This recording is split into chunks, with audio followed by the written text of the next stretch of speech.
हिमालय और मैना की बेटी बन के पैदा हुई माता पार्वती, और धीरे धीरे हिमालय के आंगन में बड़ी हो रही है। जब 5 साल की मैया हो गई पार्वती मैया, तो नारद जी को समाचार मिला कि हिमालय के घर माता जी का जन्म हुआ है, और वे ऐसे ही पधारे यूं ही। नारद जी कोई सामान्य बाबा नहीं है, कोई रोटी पानी के चक्कर में घूमते रहते हैं। नारद जी सदगुरु हैं, ध्यान देकर सुनिएगा। नारद जी माने बहुत बड़े महात्मा हैं, सदगुरु टाइप के महात्मा हैं। और हिमालय के आंगन में नारद जी बिना बुलाए पहुंच गए, बिना बुलाए। लिखा है नारद समाचार सब पाए कौतुक ही, कौतुक माने यूं ही, यूं ही। नारद जी के साथ दिव्य महात्मा हिमालय के घर यूं ही पहुंच गया।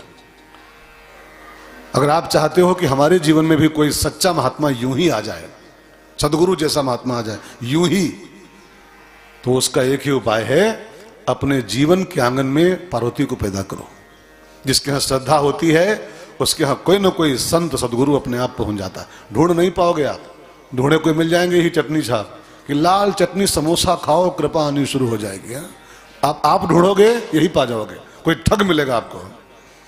आप संतों को ढूंढ सकते हो, आप ठगों को भले पा जाओ, संत नहीं पा सकते हो। संत तो यूं ही आता है, और किसके यहां आता है?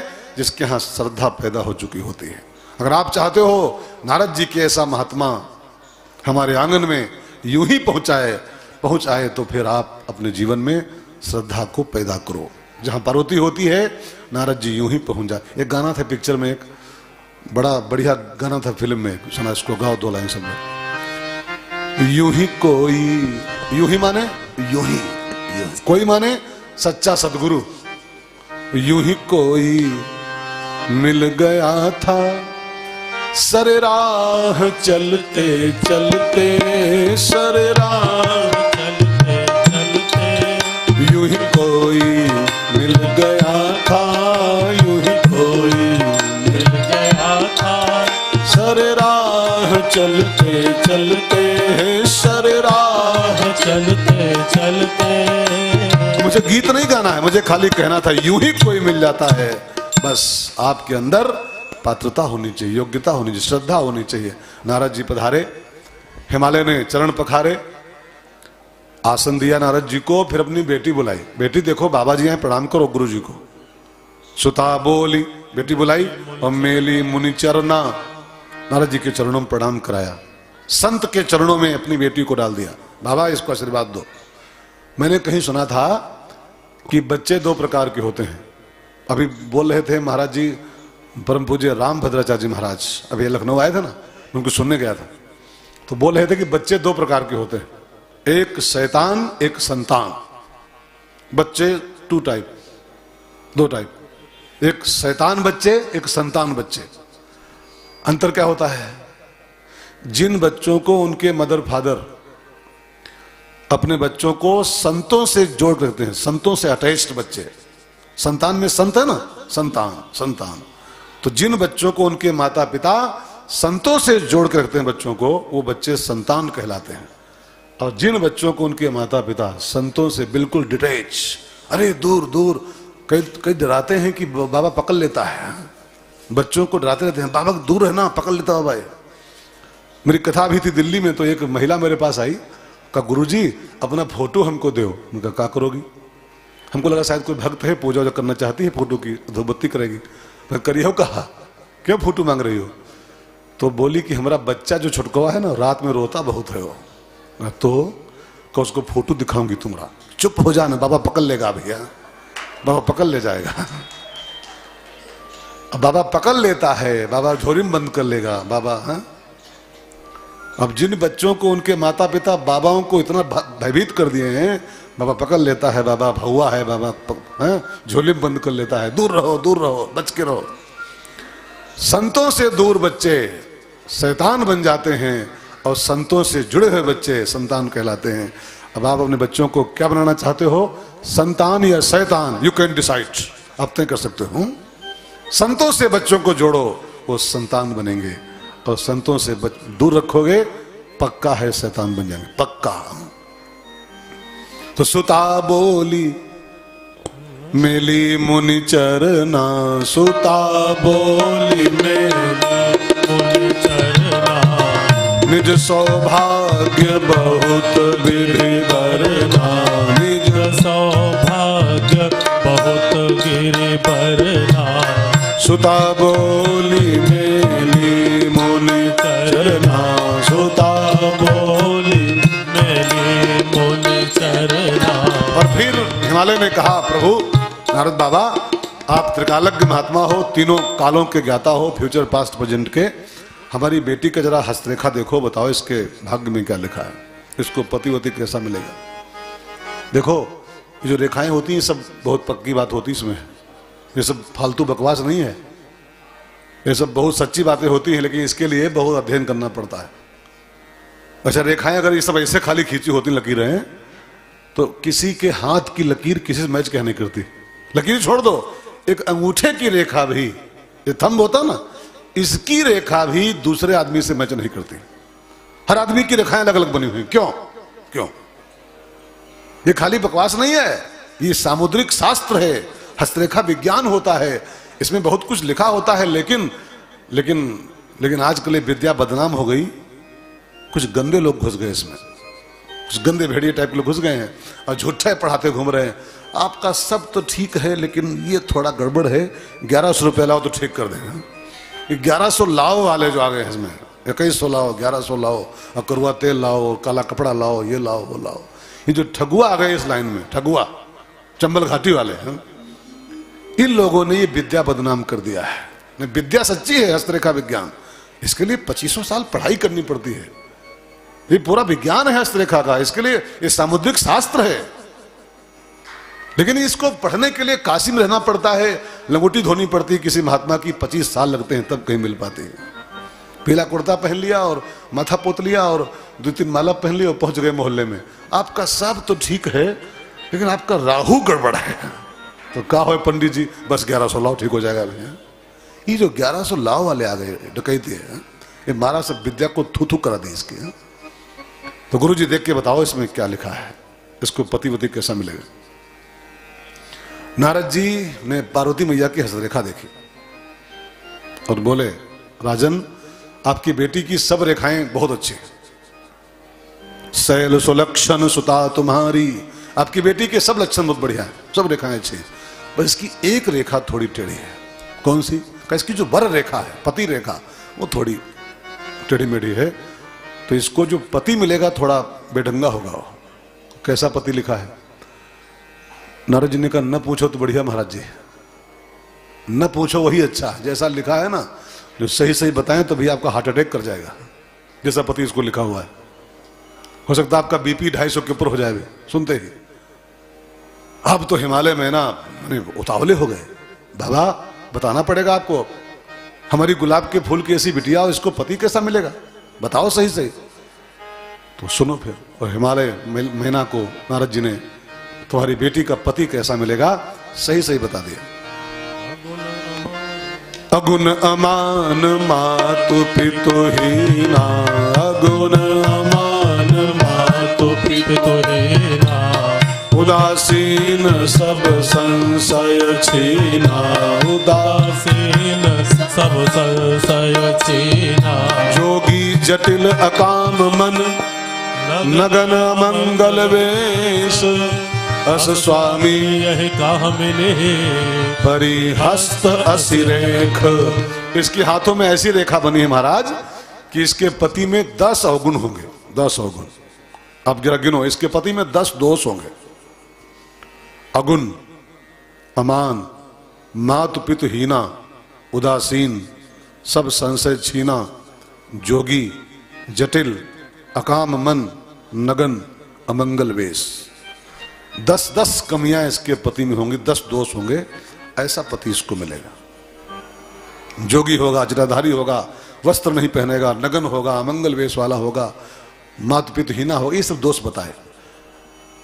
अब मैना माता और हिमालय तो दुखी हो गए दोष सुन के, लेकिन पार्वती मैया बड़ी खुश। तो नारद जी ने कहा, देवी जी तुम्हारे पति के 10 दोष मैंने बताए हैं कि तुम्हारे पति में 10 कमियां होंगी और तुम खुश काहे हो रही? कहा बाबा हम दोनों की खूब पटरी खाएगी। कहा कैसे? कहा अगर उनके में 10 हैं तो स्त्री में तो 8 ऑलरेडी होते ही हैं। देखो नारी में 8 होते ही होते हैं, वो चाहे बीटेक की हो, चाहे एमटेक की हो, चाहे एमएससी की हो, चाहे बीएससी की हो, चाहे आईएएस हो, चाहे पीसी हो। ये लिखा पढ़ी में है, ये लिखा पढ़ी में जन्म होते ही नारी में जन्मजात 8 दोष होते हैं। अब हम निंदा नहीं कर रहे हैं, लिखा है तो मैं क्या करूं, लिखा है तो लिखा है। अब लिखा है तो कौन बोल, रावण जैसा पंडित बोला है, अवगुण 8 सदा और रहाई। सदा माने एवरी टाइम, जन्म से लेकर मृत्यु पर्यंत। वो चाहे बीटेक कर ले, एमएससी कर ले, आईएएस कर ले, पीसीएस कर ले, चाहे वो चीफ मिनिस्टर हो जाए, चाहे पीएम हो जाए इंडिया की, लेकिन नारी में 8 दोष होते ही होते।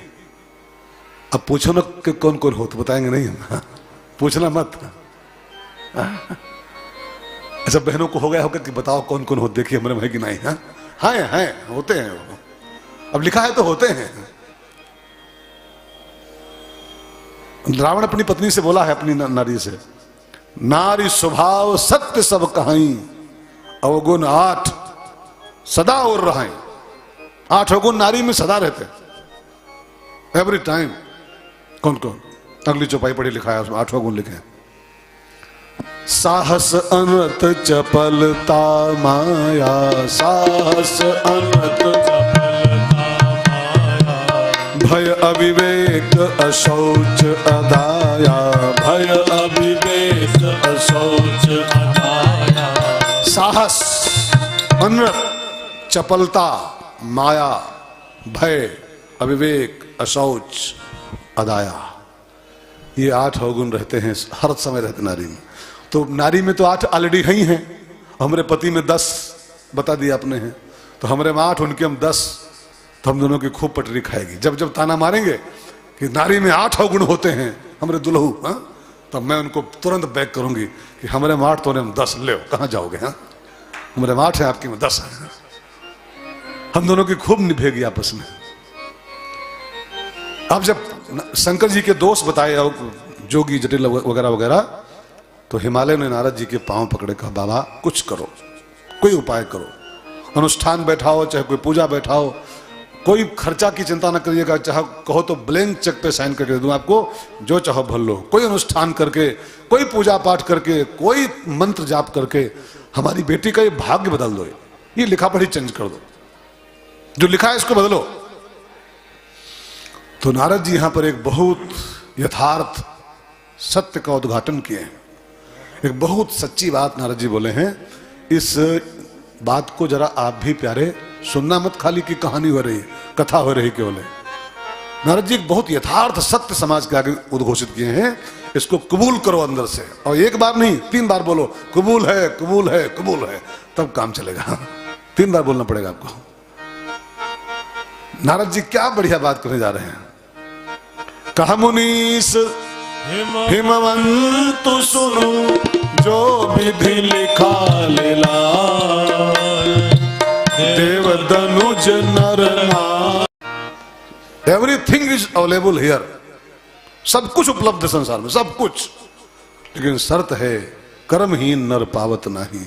बिना पुरुषार्थ के, बिना तपस्या के, बिना एफर्ट के, बिना परिश्रम के इस संसार में कुछ भी प्राप्त नहीं होता। हाथ पे हाथ धर के बैठे रहो, कुछ नहीं मिलेगा आपको।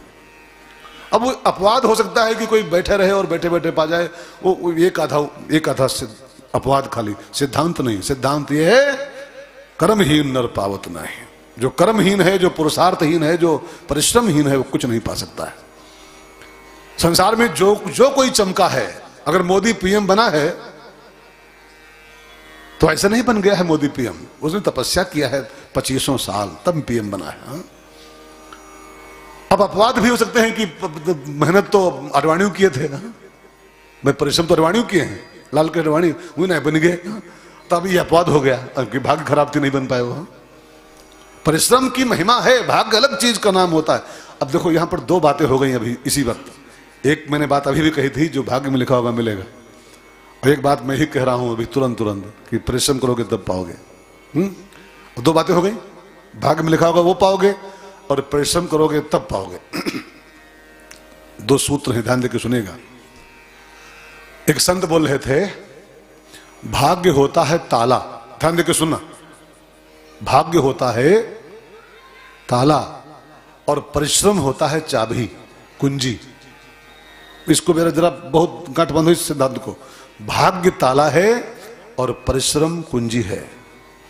भाग्य रूपी ताला परिश्रम की चाबी से खुलता है, पुरुषार्थ की चाबी से।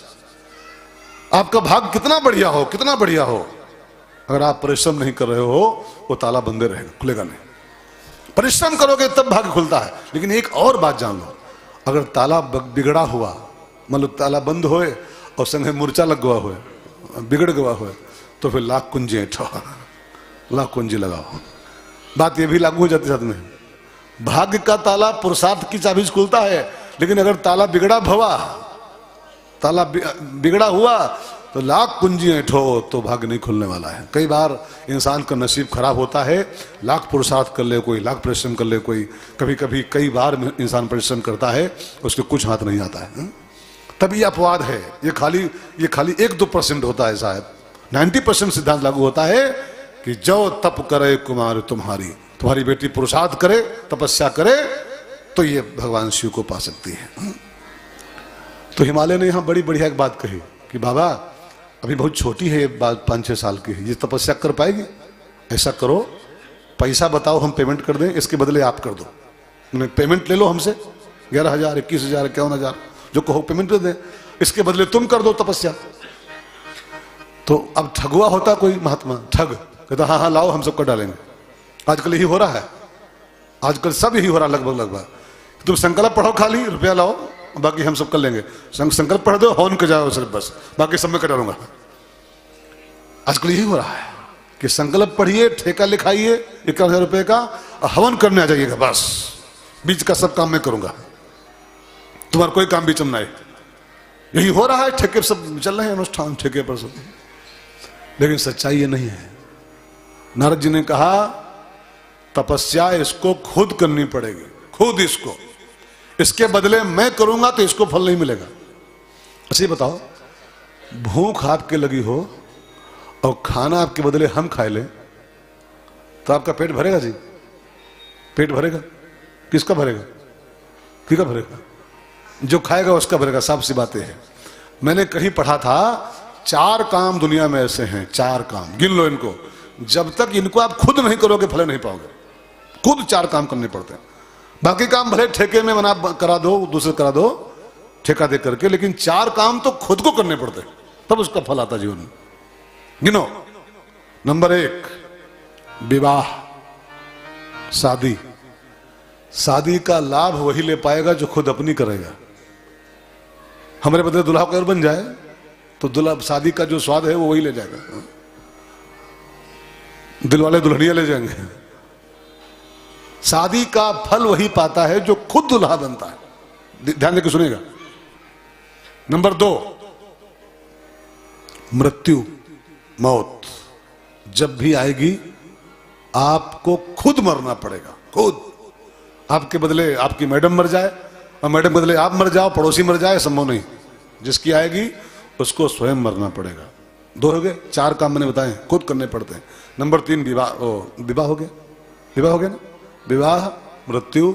नंबर 3 भोजन, भोजन, भोजन स्वयं करोगे तब पेट भरेगा आपका। और नंबर 4 भजन, साधना, पूजा पाठ, तपस्या। ये जब तक खुद न की जाए फल नहीं मिलता उसका। ये ठेका दे के दूसरों को दो, दूसरों से वही सब फल ले जाएगा। रुपये ले जाइए, फलो ले जाइए, रुपये ले गया, फलो ले गया पूरा। कराई जो कर्म पाओ फल सोई, माला जो करेगा फल वही पाएगा। आप करोगे तो आप पाओगे। इसलिए कोशिश करके अपने आप तपस्या करो, अपने आप साधना करो, जितना हो पाए थोड़ा करो, बहुत करो, जितना कर पाओ अपने स्वयं करो। आप जैसे भोजन स्वयं करते हो ऐसे भजन भी स्वयं करो, तब इसका फल पाओगे। भोजन खुद करो, भजन कराओ किसी से। गंदी बात नहीं, गंदी बात। लाख बिजी आप हो, लाख अरबपति हो, खाना खुद खाते नहीं खाते? अच्छा अरबपति हो आप, मान लो खरबपति हो, दुकानें आपके 50-60 हो, आप बहुत बिजी हो, जब भूख लगे तो मुनीम को दो पैसा कि भैया आई एम बिजी, ये रुपया लो, हमारे बदले खाना खाओ, हमारे बदले। आप लाख अरबपति खरबपति फैक्ट्रीपति हो, जब भूख लगती तो खाना खुद खाते नहीं खाते? ऐसे ही लाख अरबपति खरबपति हो जाओ, लेकिन जब अगर कल्याण चाहते हो तो भजन भी खुद करो, खुद करो। भले थोड़ा ही करो, भले सुबह शाम करो, लेकिन करो। सुबह शाम हरि सुमिरन कर ले। सुबह शाम हरि सुमिरन कर ले। मुक्ति का प्यारे तू जतन कर ले। मुक्ति का प्यारे तू गाओ प्यारे। जतन कर ले। रोज थोड़ा थोड़ा हरि का भजन कर ले। रोज थोड़ा थोड़ा हरि का भजन कर ले। रोज थोड़ा थोड़ा हरि का भजन कर ले। रोज थोड़ा थोड़ा हरि का भजन कर ले। हरि को भजे तो हरिमय हो जाएगा। हरि को भजे तो हरिमय हो जाएगा। भक्ति से आत्मा का मैल छूट जाएगा। भक्ति से आत्मा का मैल छूट जाएगा। आत्मा से हरि का मिलन कर ले। आत्मा से हरि का मिलन कर ले। रोज थोड़ा थोड़ा हरि का भजन कर ले। रोज थोड़ा थोड़ा हरि का भजन कर ले। रोज थोड़ा थोड़ा हरि का भजन कर ले। रोज थोड़ा थोड़ा हरि का भजन कर ले। माता पार्वती नारद जी का आदेश मान करके कि तपस्या करे तुम्हारी बेटी तो शंकर जी को पा जाएगी। हिमालय की चोटियों पर आई और शंकर जी को पाने के लिए उर्धरि उमा प्राणपति चरना जाय विपिन लागी तप करना। मैया तपस्या में लग गई। माता पार्वती हिमालय में बैठी है, गुफाओं में, चोटियों पर ओम नमः शिवाय का जाप कर रही है और साथ साथ खाती क्या है। बड़ा प्यारा चैप्टर एक यहाँ पर है कि जब भजन करना माने शुरू किया तो उस समय वो आहार कौन सा लेती है, जरा इसको समझ लो एक मिनट में। संबत साहस मूल फल खाए। संबत साहस मूल फल खाए। सागु खाई सत बरस गवाए। सागु खाए सत बरस गवाए। कछु दिन भोजन वारी बतासा। कछु दिन भोजन वारी बतासा। किए कठिन कछु दिन उपवासा। ये कठिन कछु दिन उपवासा। बेल पाति मही परई सुखाई। बेल पात मही परई सुखाई। तीन सहस सम्मत सोई खाई। तीन सहस सम्मत सोई खाई। कंद मूल फल, गंगा जी का जल, बेल की पत्तियां, ये सब मैया खा रही है और नमः शिवाय का जाप कर रही है। इसका मतलब क्या है कि भजन के समय इंसान का भोजन शुद्ध होना चाहिए। कंद मूल फल, बेलपत्ती, जल, सेब, केला, ये सब खाना चाहिए। अब आमलेट खा के माला करो, प्याज की पकौड़ी खाओ माला करो। जिसका भोजन अशुद्ध है, इस बात को जरा नोट करो जिंदगी में कहीं पर। जिसका भोजन अंत संत है, निषिद्ध भोजन ले रहा है, जो शास्त्रों मना किया गया तब वो खाया जा रहा है, ग्रंथों में मना है तब वो खा रहा है, ऐसे आदमी का भजन, चाहे वो लाख साल पूजा करे, 1000 साल पूजा करे, उस आदमी का भजन पूजन कभी सफल नहीं होगा। भजन की सफलता जिस चीज पर डिपेंड करती है उस चीज का नाम है आहार शुद्धो। गीता का शब्द है आहार शुद्धो, सत्व शुद्धो। जिसका आहार शुद्ध है उसी का भजन सिद्ध होता है। जिसका आहार शुद्ध नहीं है उसका भजन सिद्ध नहीं होगा, नहीं होगा, नहीं होगा। जिन चीजों को हमारे शास्त्र और संत अलाउ नहीं कर रहे हैं, ये नहीं खाना चाहिए, ये नहीं खाना चाहिए, उसको बिल्कुल टच करना बंद किया जाए। भजन का फल पाना चाहते हो तो, और ऐसे तो जिंदगी बीतन जाएगी, जिंदगी तो कैसे बीत जाएगी। दारू पी के बीत जाएगी, गोश्त खा के बीत जाएगी, पैकेट मार के बीत जाएगी, जिंदगी तो सबकी बीत जाएगी। जिंदगी तो यार बहुतों की बीत रही है, लेकिन भजन की सफलता पाना चाहते हो और परमात्मा को पाना चाहते हो तो आहार शुद्धो की शर्त लगी हुई है। आहार शुद्धो, अपने भोजन को ठीक करो। अपने मुंह में, अपने किचन में ऐसी कोई चीज आने मत दो। अब मैं तो विनती करूं माताओं बहनों से, अगर ये लोग जाग जाए ना, ये माताएं बहन हिंदुस्तान की, बड़ा काम हो सकता है। एक बिल्कुल स्ट्रिक्ट नियम बनाओ, स्ट्रिक्ट नियम बनाओ अपने घरों में, टाइट हो जाओ इस मामले में कि हमारे रसोई घर में ऐसी कोई चीज नहीं बनेगी जो चीज हमारे शास्त्रों में अलाउ नहीं है। बिल्कुल माताएं बहनें एकदम हो जाओ, बिल्कुल एकदम ओसामा बिन लादेन इस मामले में कि जो चीज हमारे संतों ने मना किया है, ग्रंथों ने मना किया है, वो चीज हमारे किचन में नहीं आएगी। जिसको खाना है बाहर से खा के आए, बाहर से खा के आओ। अगर बहुत आपका मन खराब हो रहा है, बाहर से जूझ के आओ, हमारे किचन में वही बनेगा जो हमारे ठाकुर जी को भोग लगता है। बस माताएं बहनें अगर जाग जाएं तो बड़ा काम हो सकता है, बड़ा काम। गायत्री मिशन में एक बड़ा बढ़िया गीत है, गायत्री परिवार में।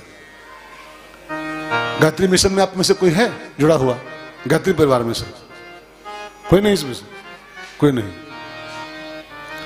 गायत्री परिवार में एक बड़ा बढ़िया गाना है, उसमें मैंने पढ़ा था अखंड ज्योति में। नारियां देश की जाग जाएं, अगर माताएं बहनें अपनी जागृत हो जाएं, ठीक से समझ जाएं तो। नारियां देश की जाग जाएं अगर, युग स्वयं ही बदलता चला जाएगा। नारियां देश की जाग जाएं अगर, युग स्वयं ही बदलता चला जाएगा। नारियां देश की जाग जाएं अगर, युग स्वयं ही बदलता चला जाएगा। और नारियों का जागना क्या है भाई? नारियों की मुट्ठी में खाली भोजन की थाली है, बस किचन उनका उनकी मुट्ठी में है। बस आप जाग जाओ, अपने किचन को ठीक कर दो, अपने घर वालों की भोजन की थाली ठीक कर दो खाली, बस आप। और एक बार भोजन ठीक हो जाए इंसान का तो लिखा है शास्त्रों में, जैसा खाओ अन्न वैसा बने मन। मन माने विचार, विचार। जैसा अन्न अंदर जाएगा वैसे विचार बनेंगे और फिर जमाना वैसे बन जाएगा। तो भजन की सफलता जिस चीज पर निर्भर करती है, इसको जरा नोट करिए, वो चीज, उस चीज का नाम है भोजन की शुद्धि। भोजन की शुद्धि। माता पार्वती तपस्या कर रही है, खा क्या रही है? संबत साहस मूल फल खाए, कंद मूल फल खा रही है, जल पी रही है और नमः शिवाय का जप कर रही है। आप भी भजन करते हो, प्लीज थोड़ा सा भोजन ठीक कर दो, थोड़ा सा।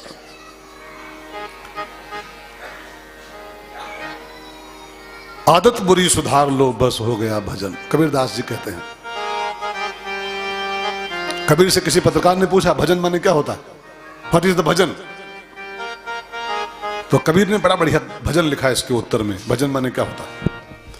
आदत बुरी सुधार लो, जो कुछ उल्टे पुल्टे काम करते हो, उल्टा पुल्टा खाना खाते हो, उल्टा पुल्टा पीते हो, आदत बुरी सुधार लो। फिर मंदिर आओ चाहे ना आओ, माला करो चाहे ना करो। आदत बुरी सुधार लो, बस हो गया भजन। आदत बुरी सुधार लो, बस हो गया भजन। मन की तरंग मार लो, बस हो गया भजन। मन की तरंग मार लो, बस हो गया भजन। आए हो तुम कहां से, जाना तुम्हें कहां।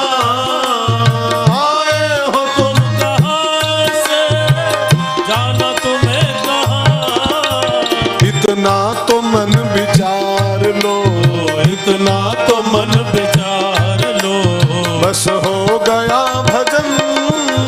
इतना तो मन विचार लो, बस हो गया भजन।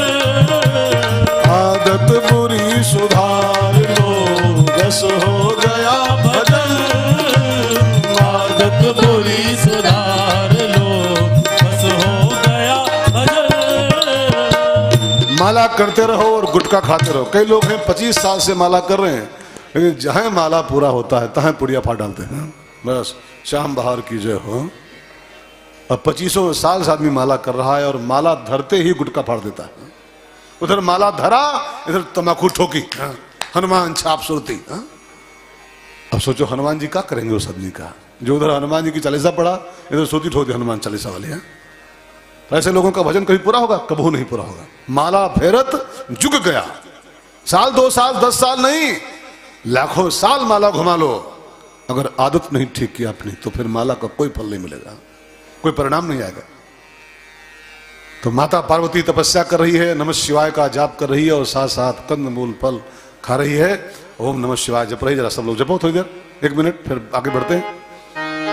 कंजूसी मत करना कोई लोग। हाँ, माता जी जप रही, आप भी जपो।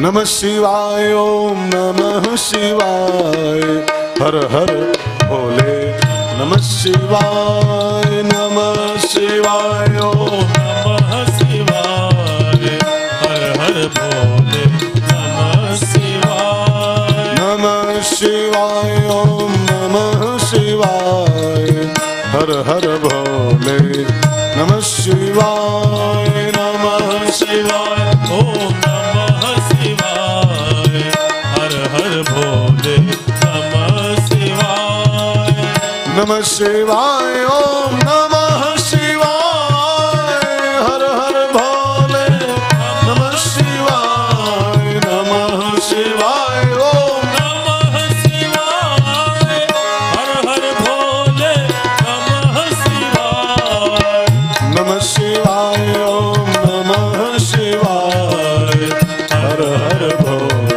नमः शिवाय, नमः शिवाय, ओम नमः शिवाय, हर हर भोले, नमः शिवाय। मैया की तपस्या जारी है।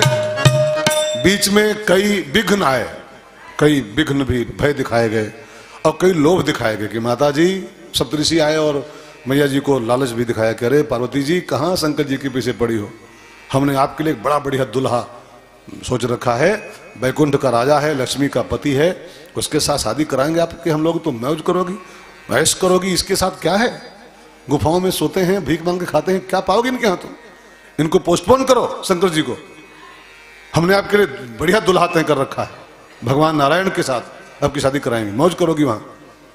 लालच भी दिया गया, डराया भी गया, लेकिन मैया डिगी नहीं। देखो साधना में यही 2 बाधाएं आती हैं। जब भी आप भगवान को पाने के लिए बढ़ोगे ना साधना के पथ पर, तो साधना के रास्ते की 2 बड़ी बाधाएं, एक लोभ, एक भय। लोभ और भय आपको डराया भी जाएगा, आपको लालच भी देगा, इसको छोड़ो इसमें आ जाओ, इसको छोड़ो ये ले लो। हाँ? लेकिन जो भय में फंस गया, जो डर गया, जो डरते हैं वो प्यार करते नहीं, और प्यार करने वाले कभी डरते नहीं। जो डरपोक हैं उनकी डगर नहीं है, डरपोकों की डगर नहीं है, ये वीरों की डगर है। और दूसरे जो लालची हैं कि ये नहीं चलो ये सही, अगर आपके अंदर ये नहीं चलो ये सही वाला भाव है, अगर आपके अंदर सब्स्टिट्यूट है, तो सब्स्टिट्यूट वाले इंसान कभी भगवान को नहीं पाते हैं। हमारी आपकी भक्ति क्यों नहीं सफल हो पा रही है? हमारे आपके पास 15-16 विकल्प हैं, 15-16 विकल्प हैं। अब विकल्प वाला आदमी, सब्स्टिट्यूट वाला आदमी कभी भगवान को नहीं पाता है। हम लोग जानते हो क्या, अच्छा ई नहीं चलो ई बाबा सही है, कोई पढ़ा दे ई बाबा बहुत बढ़िया वाले नए निकले हैं, ये जल्दी झोली भरते हैं, जल्दी मुराद पूरी करते हैं, तो इंसान राम श्याम शंकर दुर्गा सब छोड़ के और जाने कहाँ पहुंच जाता है। अच्छा ई बाबा जल्दी करते हैं काम, इनका पूजो। हाँ, जिसके पास विकल्प हैं कि ये नहीं ये नहीं ये, ऐसा आदमी कहीं का नहीं बचेगा, कहीं का नहीं। मीराबाई की सफलता राज जानते हो क्या है? मीराबाई की सक्सेस का राज ढूंढो कहां पर है। मीराबाई के पास कोई सब्स्टिट्यूट ही नहीं था, तब मीरा सफल हुई। मेरे तो गिरधर गोपाल दूसरो न कोई, जिसको मीरा के पास दूसरा कोई विकल्प था ही नहीं, तब मीरा पा सकी। अपने जीवन को चेक करो आप, कितने आपके पास विकल्प हैं, कितने विकल्प बनाए बैठे हो। सोमवार को शंकर जी, मंगल को हनुमान जी, बुध को गणेश जी, बेफे को साईं बाबा, सुख को माता जी, शनिवार को शनिदेव, इतवार को ये जी, फिर वो जी, फिर लो जी, फिर सुनो जी, फिर मैं हूं मनमौ जी, फिर करता हूं मैं और तुम भी करो जी, और माय नेम इज लखन। हद है कि नहीं? कितने जी हैं अपने पास, कितने जी हैं, कितने जी लिए बैठे हो। इसलिए कुछ हाथ नहीं आ रहा है। एक जी बस, न ये जी, न वो जी, न 3G, न 4G। अगर एक जी खाली आपके पास होगा तब तो सफलता मिलेगी। और जो 4G और 5G ले बैठे हो तो पाइप है। तुलसी के पास कोई दूसरा जी था? गोस्वामी जी क्यों सक्सेसफुल हुए भक्ति में? गोस्वामी जी के पास दूसरा कोई जी था ही नहीं। और यहां तक कि आपने कहानी सुनी है, वृंदावन गए थे तो बांके बिहारी के मंदिर में बाई चांस पहुंच गए, लोगों ने कहा प्रणाम करो। नहीं करूंगा इसको प्रणाम, में इसको प्रणाम नहीं कर सकता हूं मैं। कहा क्यों नहीं करोगे? कहा मैं धनुषधारी का पुजारी हूं, ये मुरली वाले को मैं प्रणाम नहीं करता हूं, ये जिसका होगा उसका होगा, मेरा नहीं है। तो किसी ने कहा आ ही गए हो तो कर लो, बाहर गए हो तो प्रणाम कर लो। कहा बिल्कुल नहीं कर सकता उसको प्रणाम, बिल्कुल नहीं करूंगा, इसके आगे मेरा माथा झुकेगा ही नहीं, मैं इसको मानता ही नहीं हूं, जिसका होगा उसका होगा, मेरा नहीं है। कहा फिर प्रणाम कर लो तो आइए। कहा प्रणाम कर सकता हूं एक शर्त पर। कहा कौन शर्त? कहा तुलसी मस्तक तब नवे, धनुष बाण लो हाथ। मुरली फेंके और धनुआ उठावे, है वही आइटम वही का वही है। लेकिन ये तो प्रेम की बात है उद्धव, हम मूल्य और नहीं मानते, हम धनुष अलग मानते हैं। ये मुरली फेंके और धनुहा उठावे तब ये तुलसी प्रणाम करेगा। ये है एक निष्ठता। और सफलता, भक्ति में सफलता पाने की अनिवार्य शर्त है ये कि आपकी निष्ठा 50 जी में नहीं होनी चाहिए। अगर 50 जी को आप भज रहे हो तो बस आपके हाथ कुछ नहीं आएगा। वो आपने वो दोहा पढ़ा है, वो सब साधे, हाँ नहीं सुने तो सुन ले फिर, एक साधे सब सधे, और सब साधे जो जो जो कोशिश कर रहा है कि इतनी यहूजी हाँ, इतनी यहूजी खुश हो जाए। जैसे 50-60 जी जो बनाए बैठा है उसका सब जा रहा है, गढ़ही में। हमारा आपका सब गढ़ही में क्यों जा रहा है? इसलिए सोमवार को शंकर जी, मंगर को हनुमान जी, बेफे को साईं जी, सुख को माता जी, और फिर ये जी, फिर वो जी, और सब गढ़ही में गवा जी। हाँ सब गढ़ही में गवा टोटल। मैं मजाक नहीं कर रहा हूं, मेरा मजाक का कोई रिश्ता पसंद नहीं है, सत्य कह रहा हूं, खाली पसंद है। मीराबाई से सीखो। अच्छा जब मीराबाई थी तब हनुमान जी नहीं थे क्या? तब राम जी नहीं थे क्या? वो कह रहे मेरा कोई नहीं दूसरा है, तब मेरा सफलता पाई है। और आप हम फंसे पड़े हैं। तनिक कोई बताए दे कि ये जो जी हैं, नए जी खुले हैं, ये बहुत जल्दी अरबपति कर देते हैं, बहुत जल्दी। बस वो राम जी और श्याम जी जाए चूल्हे में, ये जी आएंगे। और फिर कोई बताए चालक बाबा, अरे ये कुछ नहीं, अब ये जो नया मंदिर बना है, ये जो नए जी आए हैं, ये नए जी बहुत जल्दी काम करते हैं। वह सब जी गए चूल्हे में, ये नए जी आएंगे, नए जी आएंगे। ये जो हम अपने स्वार्थवश हर महीना नए जी पकड़ रहे हैं, नए जी, हर साल नए जी चेंज करते हैं। ये आपको लगता होगा हम बहुत बढ़िया काम कर रहे हो, आपकी बुद्धि पत्थर पड़े हैं, सुनने में लगता हो कड़वा, सुने लेकिन सुनाओ, आपको लगता हो भले कि हम जो हर साल नए जी पकड़ रहे हैं बड़ा बुद्धिमानी काम कर रहे हैं, आपकी बुद्धि पर भूसा भरा हुआ है, आपका सब गड्ढे में जा रहा है पूरा। वो लाभ हानि सोच के इस फील्ड में सफलता नहीं मिलती है। कबीर ने कहा था जो घर फूके अपना चले हमारे साथ, कि इसमें ज्यादा फायदा है कि जल्दी ये मनोकामना पूरी करता है कि जल्दी ये मनोकामना पूरी। इसका जो देखोगे वो भक्ति कर पाएगा। वो जो अपने हाथों से माचिस उठाए, माचिस लेके अपने हाथों से जो घर फूके अपना। घर फूकना माने क्या होता है? घर फूकना मुहावरा है। घर फूकना माने घर में फूकना है। घर फूकना माने लाभ हानि जाए चूल्हे में, इसमें ज्यादा फायदा कि ज्यादा फायदा, ये सब जाए बाहर चूल्हे में। मैं तो जिसको मानता हूं बस उसको ही मानता हूं केवल, बस। तब जब आगे बढ़ते जाओगे तब सफलता का शिखर मिलेगा। और नहीं तो ये जी वो जी, फिर बाबा जी का इसको पहचानते हो नहीं पहचानते हो, आखिर में यही आता है। अगर बहुत भटके यहां वहां तो फिर इसके अलावा कुछ जो पा जाना कबहू कहना हमको आप।